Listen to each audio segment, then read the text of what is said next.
নমস্কার বন্ধুরা, রিনাস কিচেন 25-এ সবাইকে স্বাগত জানাই। আজকে আমি আপনাদের সাথে শেয়ার করব খুব সাধারণ একটি রেসিপি, ঢ্যাঁড়স আলু ভাজা। রেসিপিটি করতে খুব অল্প সময় লাগে আর গরম ভাতে ডাল দিয়ে খেতে ভীষণ ভালো লাগে। চলুন তাহলে দেখে নিই রেসিপিটি আমি কিভাবে করেছি। রেসিপিটি করার জন্য প্রথমে ঢ্যাঁড়স, আলু ও পেঁয়াজ ছোট ছোট করে কেটে নিয়েছি। এরপর কড়াইতে পরিমাণ মতন রিফাইন অয়েল দিয়ে দেবো। তেল গরম হয়ে গেলে তেলের মধ্যে কেটে রাখা ঢ্যাঁড়সগুলোকে দিয়ে দেবো। সামান্য নুন দিয়ে হালকা করে ভেজে নেব। এই রেসিপিটি গরম ভাতের সাথে খেতে ভীষণ ভালো লাগে।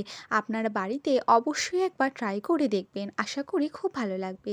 ঢ্যাঁড়সটা একটু ভাজা হয়ে গেলে ওর মধ্যে অল্প পরিমাণে হলুদ দিয়ে দেবো। ঢ্যাঁড়সগুলো খুব ভালো করে ভাজা হয়ে গেলে এবার তুলে রাখবো। আবারও কড়াইতে পরিমাণ মতন রিফাইন অয়েল দিয়ে দেবো। তেল গরম হয়ে গেলে তেলের মধ্যে আগে থেকে কেটে রাখা পেঁয়াজ কুচি ও আলুগুলোকে দিয়ে দেবো।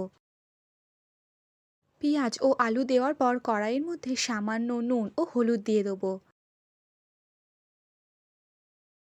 এবার আলু ও পেঁয়াজটাকে খুব ভালো করে ভেজে নেব। আলু ও পেঁয়াজটা যখন এরকম লাল লাল করে ভাজা হয়ে যাবে তখন ওর মধ্যে আগে থেকে ভেজে রাখা ঢ্যাঁড়সগুলোকে দিয়ে দেবো।